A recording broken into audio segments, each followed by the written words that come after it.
Hello, everybody. Thank you for joining our webinar for our public comment period for the framework for industry-specific product impacts. We will give it a moment to allow people to enter the session before we start. We might not use the full hour. We will be recording this session as well for all interested parties afterwards to be able to access it. And as folks trickle in, if we could move to the next slide. We would love to invite people to just begin with a little bit of context information. You will see a chat button at the top of your webinar page. We'd love to hear a little bit about you. That would include where you're located, the nature of work that you're doing, and whether you have any experience with particularly thinking about industry-specific product impacts. That's very useful context for us as we will continue to dive into the conversation, and it would be lovely to meet you.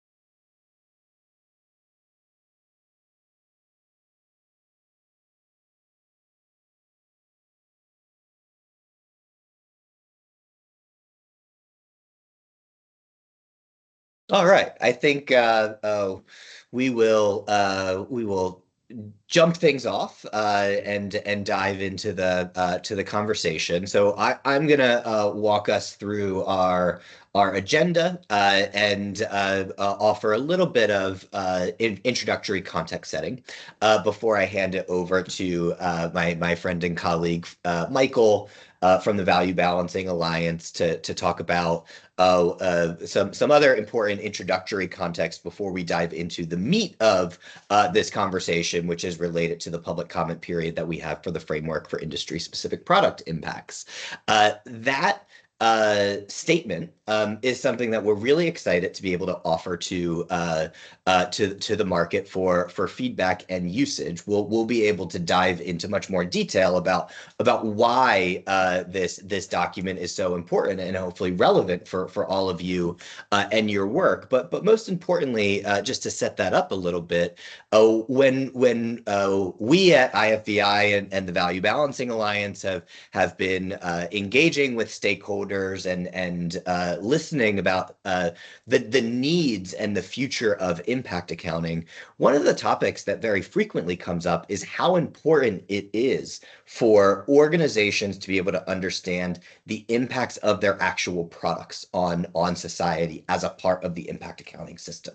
This framework that we're releasing for public comment is an essential step for doing that. It is recognizing that while there are more specific details that we might do on an industry by industry basis, this establishes the broad parameters of how a methodology or a user could go about thinking about those industry impacts. And so it's something that we're very excited to be able to release to the market. And frankly, we regularly hear about the importance of this topic. And so hopefully for all of you who are listening in live and in a recording later are presumably very interested in this topic, and we really look forward to your input into it. And then, of course, we will talk about in that context some of the specific feedback that we are looking to hear about, and then we will wrap up a little bit with next steps. And so to move to the next slide, just to do a little bit of context setting and a reminder for those of you who have engaged with us in the past year, you are likely familiar with some of these details, but it is always useful to do some introductory context setting. It's been about 2 years now since IFVI and the VBA joined together in partnership in the spirit of creating what we envision as a public good common baseline impact accounting methodology that is able to be used by all interested parties and is able to enable comparability across approaches to impact accounting. In order to establish that methodology, as well as our broader vision as our two organizations, to really help drive the usage of impact accounting for the purposes of more sustainable decision making by investors, corporates, etc. We established a formal independent governance structure and a due process protocol that dictates how the methodologies get developed.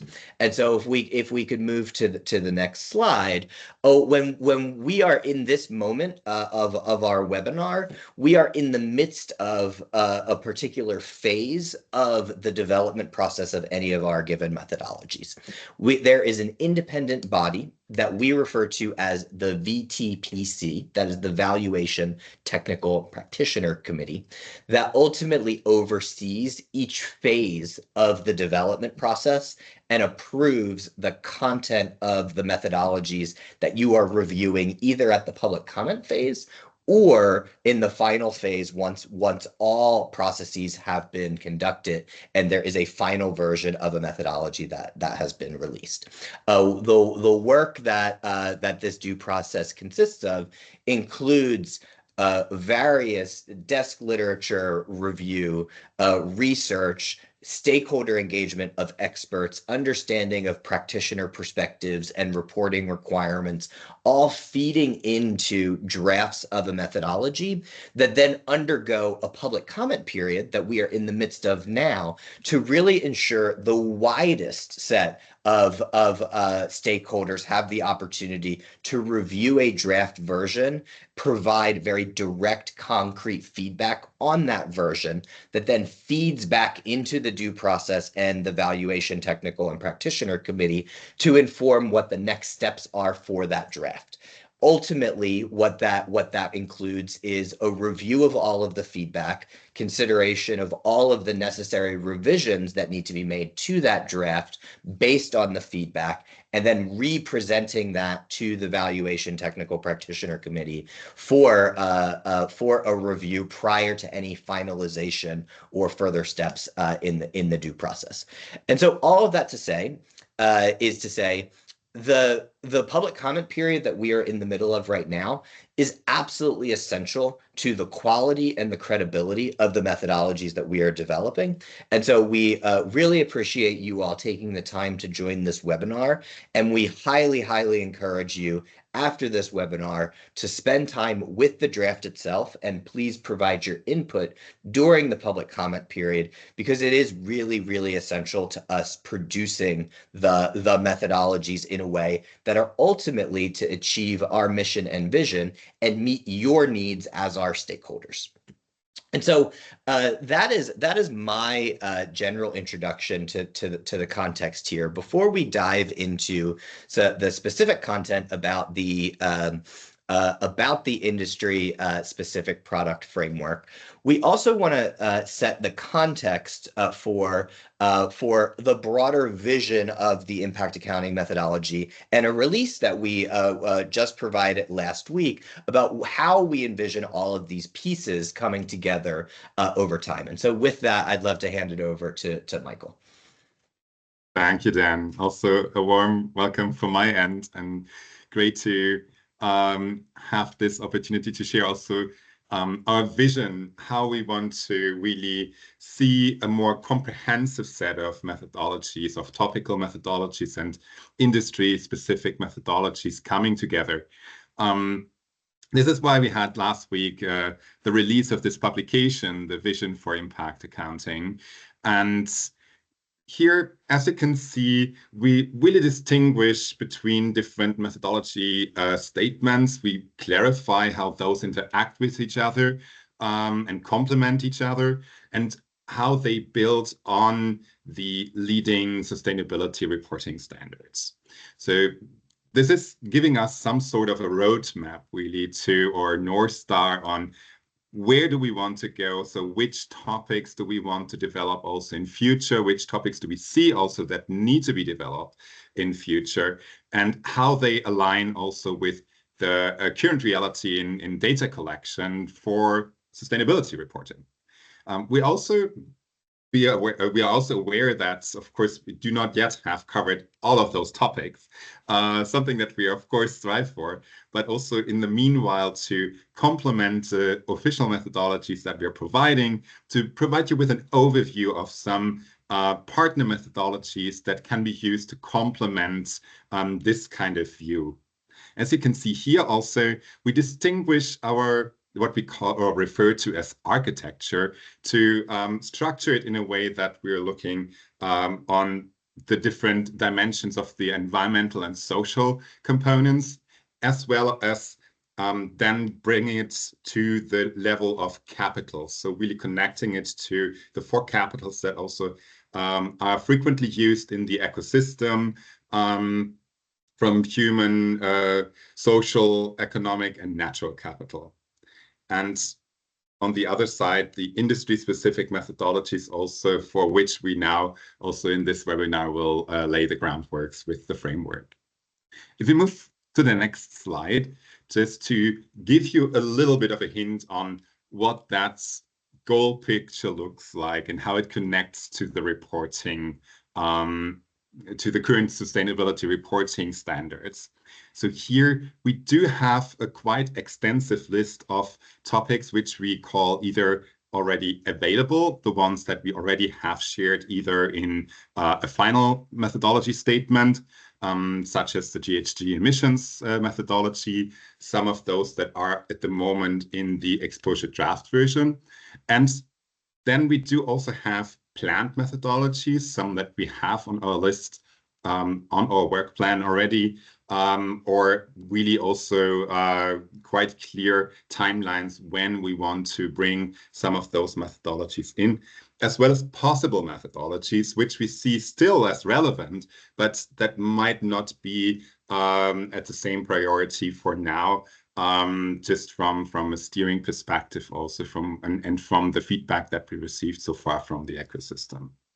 So as mentioned here, already for some of those topics where we do not have a statement or a methodology on our own, we refer to partners, and we also would like to have this understood as a list of these are things to work on. So here we can just invite also our partners, peers to work on these kind of topics, leveraging also the general methodologies that we have already published, where we set out the guardrails and the rules of the road, so to say, for so how to come to a methodology that then can be used alongside with the official methodologies as well. And that can really serve as an important input also for our work. So we're very keen in seeing a lot of peers building on that list and using the existing materials to further drive also the development of approaches that can capture these impacts already. So with that said, we really welcome also your feedback. So this is something where we are, of course, seeing this as a living document, as the sustainability field develops, as also some of the topics might become more relevant, more researched also. We really want to make sure that this is still a dynamic process, and we see this also more as a provisional architecture rather than already a fixed list of, and nothing will change anymore. So we really also welcome your feedback on making this as comprehensive and as complete as possible. So please feel free to reach out if you have feedback or would like to collaborate also on some of those things with us. You see also the emails here in the bottom. But Dan, I see also you're unmuted, so maybe you want to add a little bit on that one as well. Yeah, just want to echo what Michael shared. This is very much intended to be a living document, and looking forward to any input on it as it continues to evolve. And with that, we will move to our main event and dive into the framework for industry specific product impacts. We will also have an opportunity for some Q&A, and that can cover both this document as well as any questions that you all have about that provisional architecture. And one thing that I forgot to mention as we are doing that, just as we are having a Q&A session, there is also a Q&A function in this webinar, and so we would encourage folks, as we are going through this content, if you do have any specific questions, please feel free to provide those. We will move forward with the presentation, and then we will make sure that we address those questions in the Q&A section. And so now with that, I will hand it over to Fran to give us our overview of the framework for industry-specific product impacts. Well, thank you very much, Dan and Michael. I reinforce the message that Dan said. Whenever you have a question, do not hesitate to use the chat, the Q&A functionalities, and we will come back to you in the Q&A. But yes, let's start the presentation about the framework for industry-specific product impacts. The agenda for this blog will be to do an introduction of the document itself that we have released for public comment. Then we will go deeper into our request for public comment, and we will also see together how to engage and what type of feedback we're looking for. But let's start with something very basic, which is what are industry-specific product impacts? What is this framework? What's the background? So let's start with that part, because we are always saying that impact accounts should provide a comprehensive assessment of the societal value created and eroded by an entity. We include the word comprehensive with a willingness to cover the biggest impacts, the main impacts that entities produce. And if we take a look back at the architecture documents that Michael was presented, the list of topic methodologies, we find topics that are really relevant, such as GHG emissions, land use, water consumption in the environmental side. We have occupational health and safety, taxes. We have many topics in the social side as well. But there may be something missing here, which is the industry-specific product impacts, and that's why we're tackling it. Let's take the case of a hospital, for instance. A hospital may have a very big GHG emissions footprint. They may have a water consumption, occupational health and safety injuries, but there's an obvious impact that we should also look for if we want to have a comprehensive assessment, which is the health effect on the local communities that they support. There are also negative product impacts. They are not always positive. In the case of hospitals, it's positive, but I'm sure we can think of industries that also produce negative product impacts. So this is something that we wanted to make sure from the beginning. This is the type of industry-specific impacts that we want to address. And there are two big considerations to keep into account. The first one is that these impacts may be very significant in magnitude. They may be equal or even higher than many of the topic methodologies that we have. And the other topic, which is what drove us to produce this industry-specific methodology, is that product impacts are complex. They are very specific to each industry, and it's not very easy to generalize how to measure those industry-specific impacts on a general level. We will probably need industry-specific guidelines for each sector and to try to capture everything. So with this in mind, we worked on a framework that had as purpose to develop a little bit more the guidance we have for industry-specific product impacts from a theoretical perspective. So building on our previous General Methodology 1 and General Methodology 2 documents, we wanted to clarify concepts, definitions, what is in scope, what is not in scope, and provide more information around this area.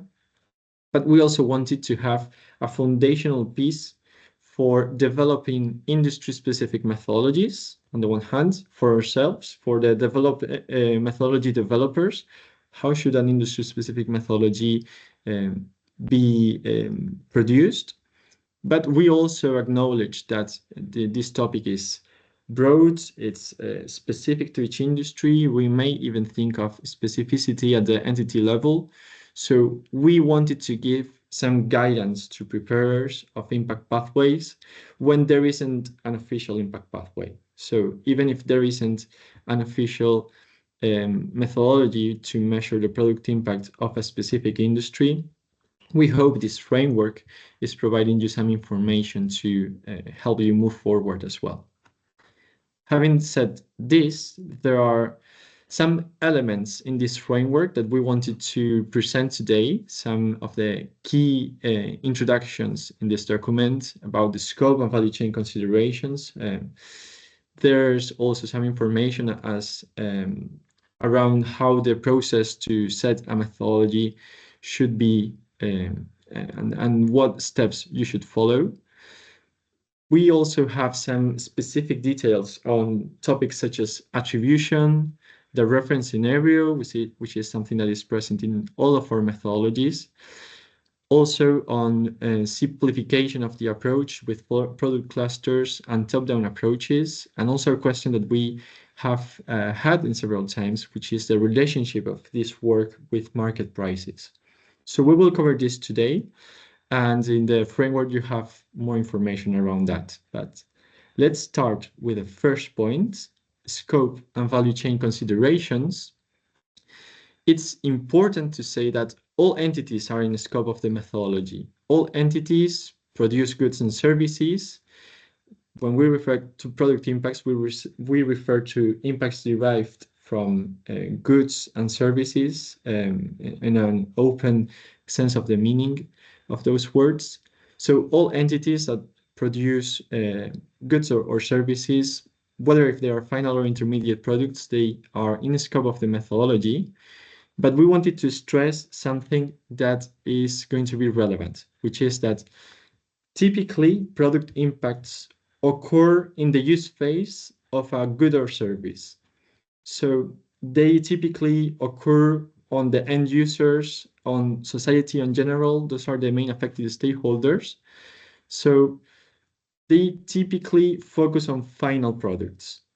If you think of the impact of a medicine, the medicine will have an industry-specific impact on the health effect of the patients.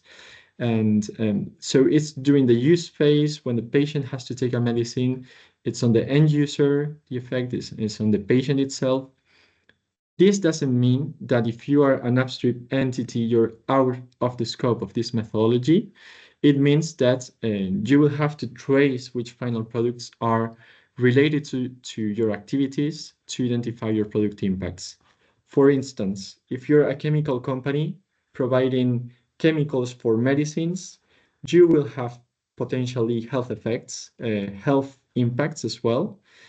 If your chemicals are being used in the agricultural industry, you will have nutritional impacts. If you have chemicals that are given as input to the manufacturing of cars, for instance, you will have impacts on the mobility side.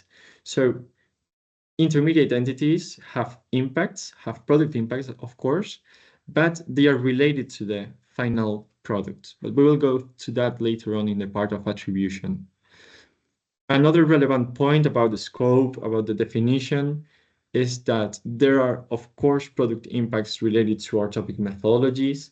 When you use a product, sometimes there are GHG emissions attached to it, such as in electrical products, and there may be water consumption, and all those topics are potentially covered in topic methodologies, so they are outside of the scope of this framework. Here, in what we want to focus is on industry-specific impact pathways. All those top aspects that are covered in topic methodologies are already industry agnostic and doesn't need a further guidance. This is it with respect to scope and this value chain consideration. With respect to the development of impact pathways themselves, of a methodology to measure and value the impact, these methodologies shouldn't be treated differently to other topic methodologies. We should still focus on the impact pathway as our backbone for methodology development. We still want to understand how the activities of an entity, how their inputs and outputs produce outcomes and impacts. In this case, we are considering the impact drivers related to the use of the product, to the product impact, but that's the only specific aspects we have here. Therefore, the impact pathway should be produced. We have the same three-step approach that we have included in the general methodology 2 document, and therefore we should do the same. We should first understand the data requirements and the impact drivers. We should understand these specific data requirements to prepare impact accounts. After that, we should define outcomes, the well-defined outcomes of related to the impact drivers, and the impacts, which is the change in those outcomes. And the third step is still the monetary evaluation, how to translate that measurement to a monetary unit based on our evaluation techniques. So the process is the same. All the considerations we included in general methodology to apply to product impacts. For instance, in some cases, step 2 and step 3 may be collapsed into a value factor. This is still applying. The only thing we are adding here in addition, and we really want to be careful about, is that every part of the impact pathway and of the process should be evidence-based. We should have a methodology that proves the causal relationship between the use of the product and the change in well-being of the affected stakeholders.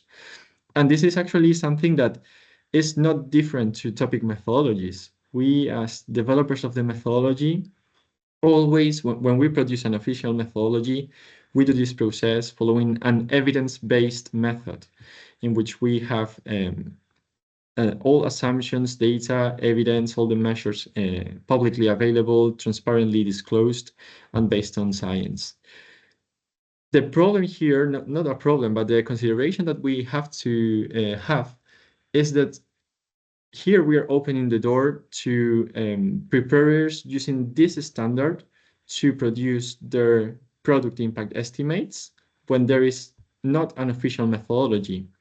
So if that is the case, the evidence-based approach is very important. We need that everything has to be demonstrable for a couple of reasons. First of all, for alignment with the methodology, with the qualitative characteristics of information, but it's also thinking of the preparers, it's also a necessary step if we think now on regulations such as the Green Claims Directive. Every claim on the impact of a product should be demonstrable and supported by evidence. So this was step 2. Now let's move on to the part of attribution.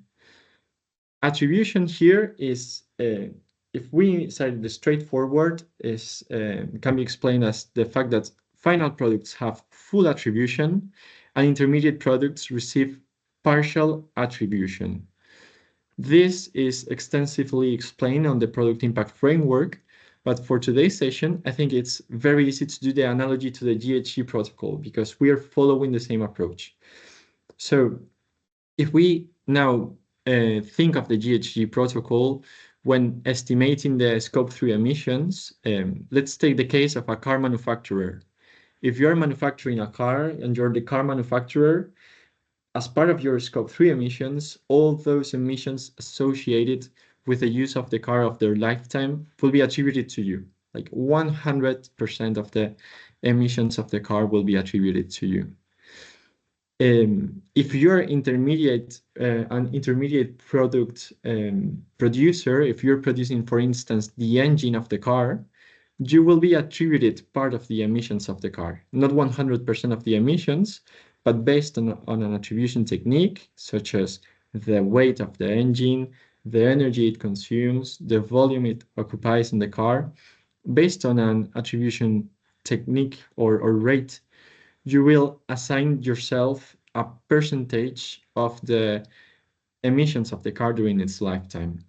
So we wanted to do the same bridge to the product impact framework, acknowledging that we want to have alignment with reporting and with the qualitative characteristics of information and with other topic methodologies.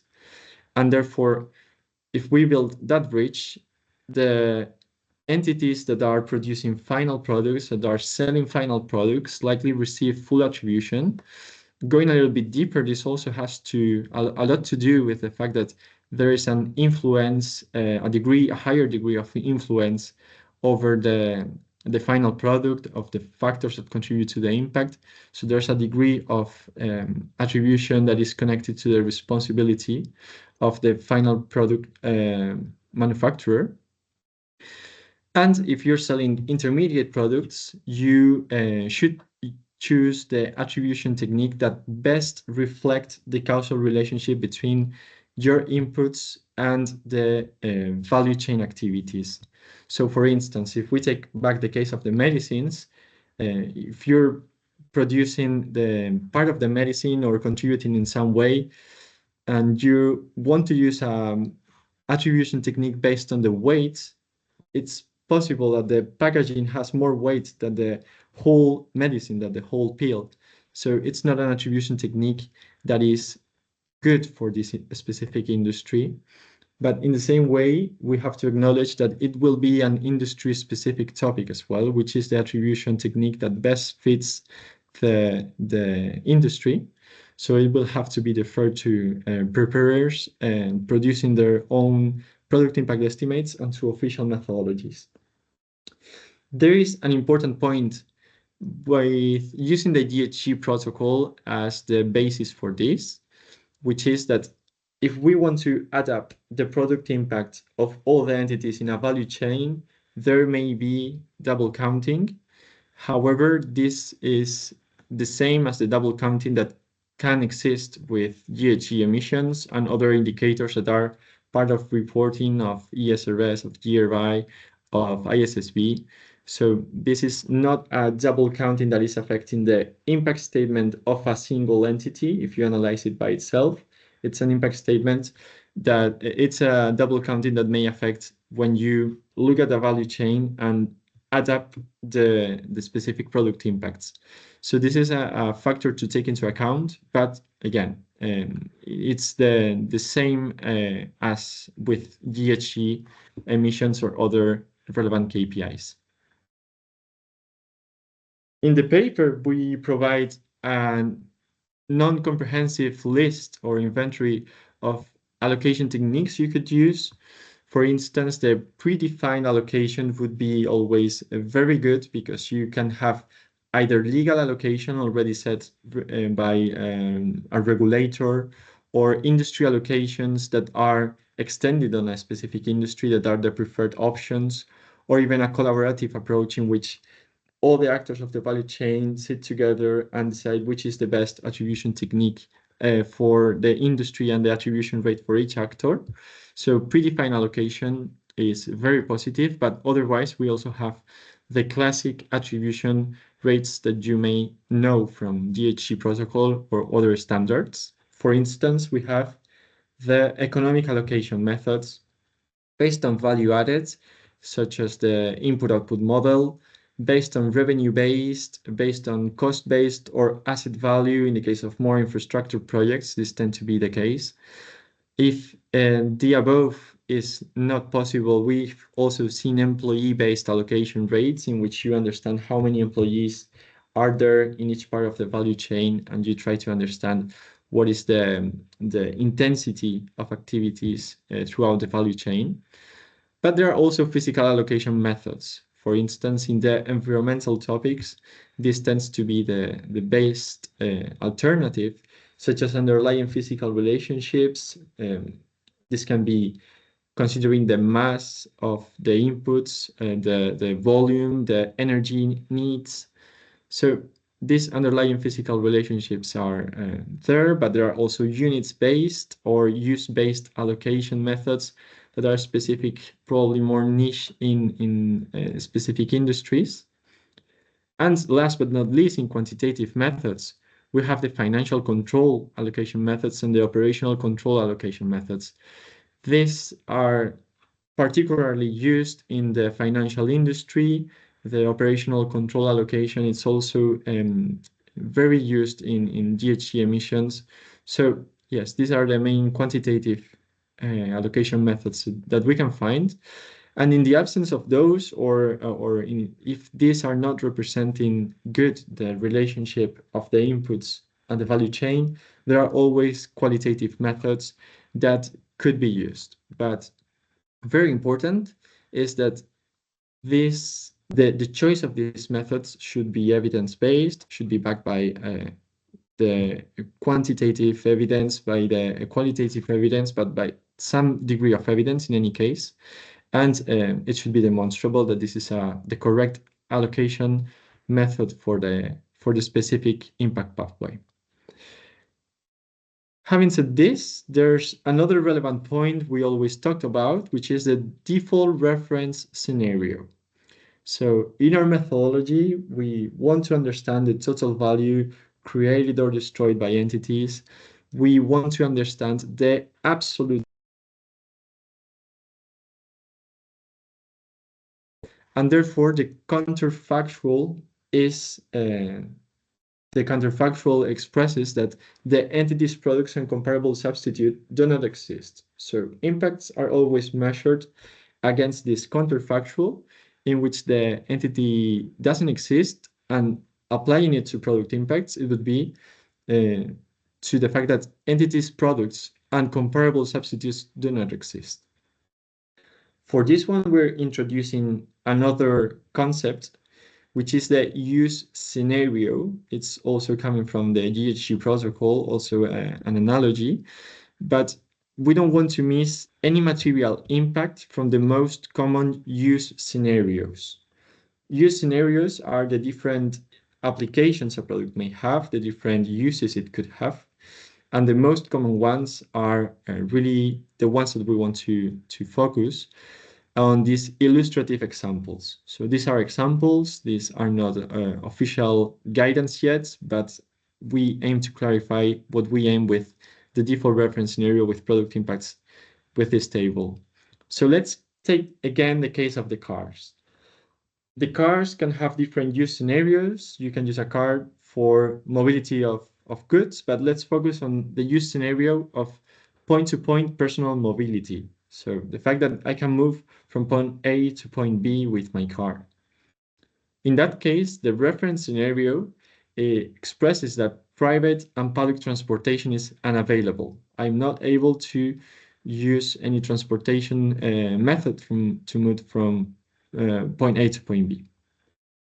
In the case of an apple, it can have different uses, but we want to focus on the nutrient intake as part of a balanced diet. So you're eating an apple to be healthy, and therefore in that case is that you, in your counterfactual, you should consider that nutrients-dense foods are unavailable. So you're measuring the effects of an apple with respect to a counterfactual in which these foods are unavailable.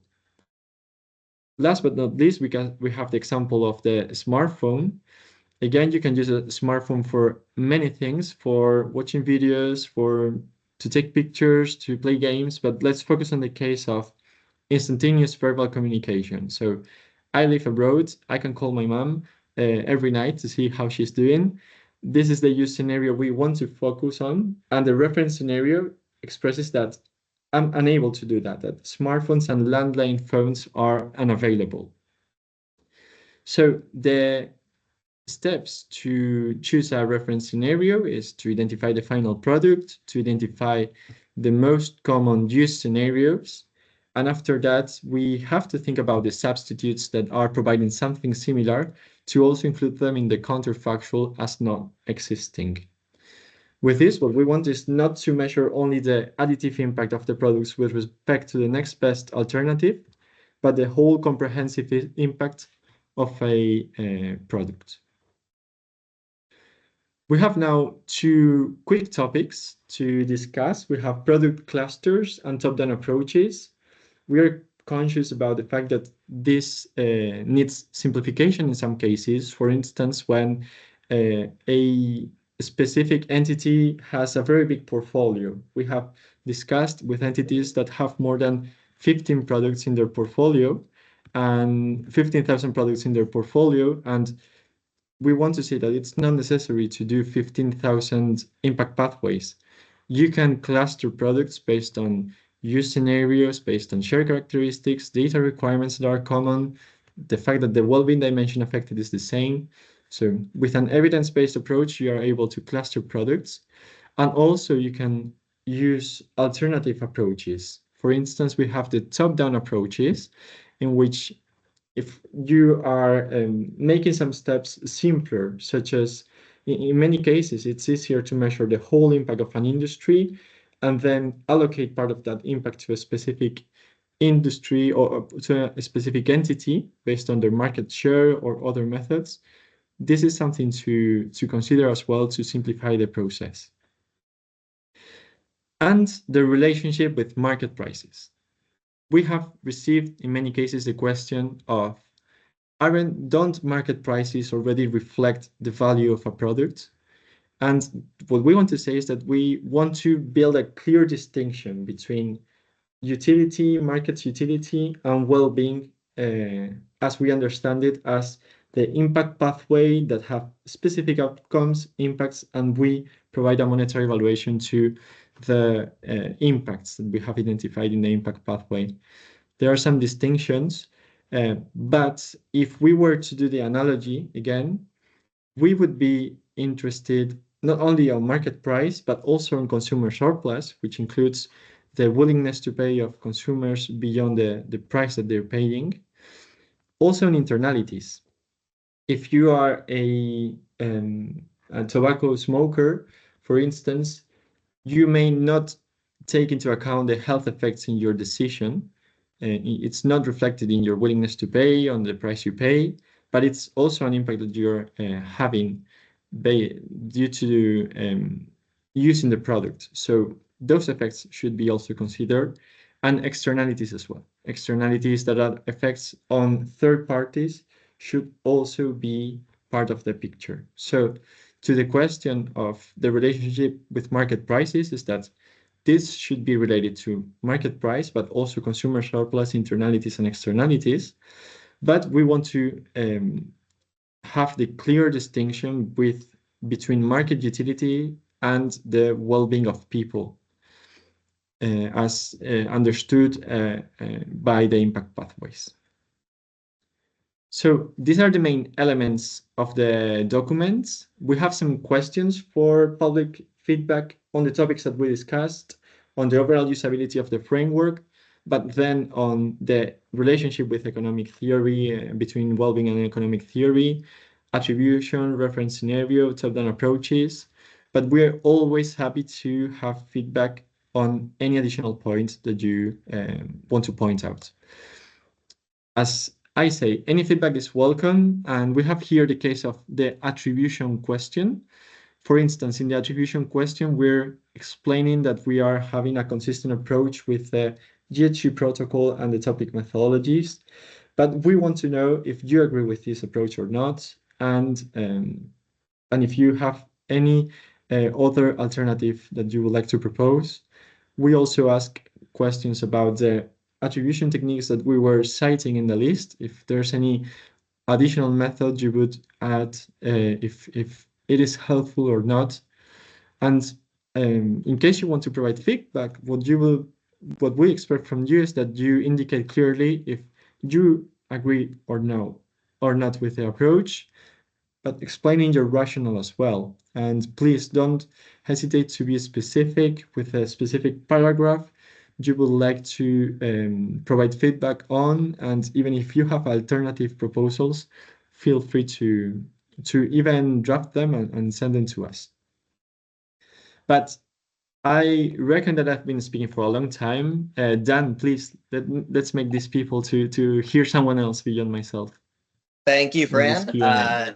Q&A. Really appreciate the overview. I think it's helpful to illustrate not only some of the detailed proposals in the draft, but I think also it gives the audience a sense of some of the complicated issues that we are grappling with in developing the framework, as well as the potential implications of any of those specific proposals, and also hopefully gives folks a sense of the importance and the potential power of this work, particularly as a part of the overall impact accounting system. And so, for those of you who are still on, please feel free to continue to add any questions into the Q&A function. We have two questions that I will begin with, Fran. I might pose some questions myself for you as well as if we have time, but we'll start with the two questions that have been written in the chat. The first, I think we'll start with because you highlighted an allocation question for among our own questions for the public. I'll sort of turn that back on you. We have one question in the Q&A about our presentation of different allocation methods and whether we have done any testing of the different methods to understand their effect on the actual results. And so I think what this is getting at is, do we have a sense of, if you use allocation method A versus allocation method B, what are the actual implications of that on the numbers, and how might that be factored into our approach? Yes, that's a great question. And we have to say that, yes, we have done comparisons of these allocation methods, and the results are different based on the allocation methods. So it's a significant aspect of the methodology. However, we are not in a position to say which is the best allocation method for all industries in an agnostic way, because it depends a lot on the specificity of each sub-industry. But as I was mentioning, in the case of environmental impacts, these physical relationships tend to work very well. The use of mass, volume, weight, the energy requirements, these tend to work really well. But here we are moving on a more industry-specific topic, and we need to understand which is the best method that reflects the causal relationships between the inputs and the outputs and the final impacts. So as I was mentioning, in the case of medicines, weight, which is very good for some environmental topics, is not a very good predictor of the causal effects of each input on the final effects. So the role of packaging with respect to the role of the peel is very different, and in this case, the weight of the peel is very small. So it's an example of the fact that the allocation method is significant, but specific to each industry, unfortunately. Thank you, Fran. To add on to that, one of the things that I will also say at a higher level is just a reminder that this is a draft, and so all of the content that is included in this framework is essentially a proposal to you all as the public to provide input on. And so I share that in the sense of saying, whenever we are providing an answer to these questions, what we're ultimately asking for is your reactions to those answers. If you feel like there are different approaches that we should be taking, if you feel like there are additional steps that we should be taking to develop this methodology before it's finalized, please feel free to share that during the public comment period, because that does inform what the ultimate end result is. We do not take anything that we've proposed in here as final. That's the point of a public comment period. The second question that have been posed is around positive and negative impacts, and I think this is particularly referring to the slide around reference scenarios, where we acknowledge some use cases of some different industries and products, and it's been observed that the examples there are reflecting positive impacts. And so the question is essentially, is there an emphasis or a focus or an exclusive focus of this methodology on the positive impacts of a product, or is this intended to cover both positive and negative impacts? And if so, how? Yes, here I agree that description of this table is only focusing on the positive, but our aim is to cover both positive and negative. And probably we have Michael here, who is also the leader of the mobility cluster on the VBA, but we have, in the same way as we have the reference scenarios based on private and public transportation is not available, with that reference scenario, we can also derive the topics related to accidents that wouldn't have happened with that reference scenario. So the aim is not to focus on positives, but also to include negatives. And probably you have to consider some adaptations based on if you're looking the positive side or the negative side. But of course, the framework aims to consider both positive and negative. Yes, maybe to quickly add on that, as Fran was already mentioning, the automotive sector, we're currently testing a methodology based on that framework here, where we do not only focus on the positive side, as was mentioned. So with all the passenger kilometers that you're providing by also producing cars and selling those cars, you do have associated with those effects on health due to accidents, effects on noise. You do see aspects that also maybe lead to congestion at a certain amount of traffic that goes in a specific area. So this is, of course, something that needs to be considered as we're developing these methodologies as well, to give a comprehensive overview of the product impacts and not just a snapshot on a specific part of it. Thank you both for that response. I think it's appropriate to acknowledge that yes, the intent is positive and negative. For Tom, who posed the question, I think it's an example of potential feedback for us. If you, as you're reviewing the document, feel like what we have presented feels like it might be over-indexing towards the positive, that's actually really useful feedback for us to have, because we've articulated that the intent is positive and negative. And so if the impression is that it's focused too much on positive, then that's certainly a piece of feedback that we would want to hear, so we can make sure we appropriately balance that out and make that really clear in the statement. We have another question that I think is actually a really good one to help clarify the scope of this statement, as well as get into some of the intricacies. It's coming from Joseph from the Republic of Congo, and he points out that coming from the continent of Africa, talking about mobility and cars, frequently there where that is a place where there's a lot of second and third hand car sales. And so the question here, I think, is twofold, and it sort of lets us lift our heads up and talk about the scope of the methodology. Can car producers from all over the world be sort of, are they responsible for the cars that are indirectly sold and shipped in Africa? And there's also an element here of thinking about the potential environmental impacts of this. And so I think Fran and potentially Michael, if you want to talk a little bit about how environmental impact is related to this particular framework. And then two, if you want to talk a little bit about attribution and how we are recognizing what might be a distinction in responsibility between the impact of a consumer versus the impact of a company who is selling to a consumer. Mm-hmm. Yes, these are great questions.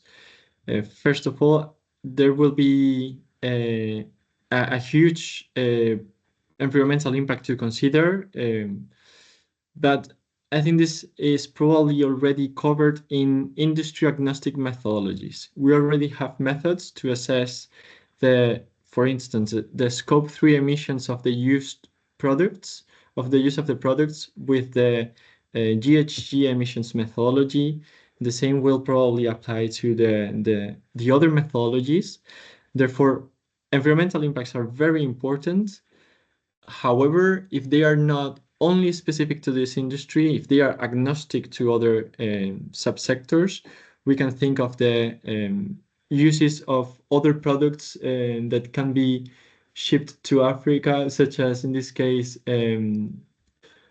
yes, anything that you could send in as a second-hand sell. Those impacts are definitely also having environmental impacts and should be addressed in industry agnostic methodologies. But we will be still really interested in understanding the role of the industry specific impact, how those products could have effects on the mobility in this case, on the mobility impact, also on the accidents and the congestion, as Michael was saying. It's not only about positives, but those positive and negative impacts that are specific to this industry. And the second question, could you repeat it, Dan? It's about how to think about attribution, Okay. distinguishing potentially between the impact of a company, an entity selling products versus the impact of the consumer and how we factor that in. Yes, Maybe in before this we case, enter yes. that, just to add a little bit on the point of, so how do we capture that also with the secondhand car sales? So our main goal, of course, is to be as consistent as possible also with other parts of sustainability reporting, especially also the GHG emissions reporting, which has the most extensive way of approaching the full value chain and capturing the full value chain already, looking at the different life cycles of a product. That leads not only to the use phase, but also to how is the end of life treatment, and all of those components involved is guiding us not just for all those value chain stages are guiding us also with regards to the product impacts and the use that we're seeing here. So this is one of the key elements really to create that that consistency also, so that we can see emissions alongside with also the and all the negative impacts from product use alongside with, so what are other experience impacts from product use that might not be captured yet in other topic methodologies, whether it's related to the benefits from moving or the negative impacts from accidents from other parts of the use phase. Thank you so much, Michael. I think that sufficiently covers that question. And so with 2 minutes left, let's take this opportunity to wrap up and talk a little bit about next steps. So first of all, if there are any further questions, we are always available to answer them during this public comment period. I want to share a little bit more details about how you are able to provide feedback during this period. So if you could move over to the next slide. We are inviting feedback through April 30th. So there is more than a month left to review the document and provide your input. We've highlighted some specific targeted questions that we are particularly interested in. There is one question as a part of that is for any other feedback that you are interested in providing. And so the short answer is any feedback is welcome and really valuable. And that is particularly true across a range of expertise. You do not need to feel like you are an expert in valuation to provide input into our work, because we want folks like you to be using this and thinking about how it could be valuable for you.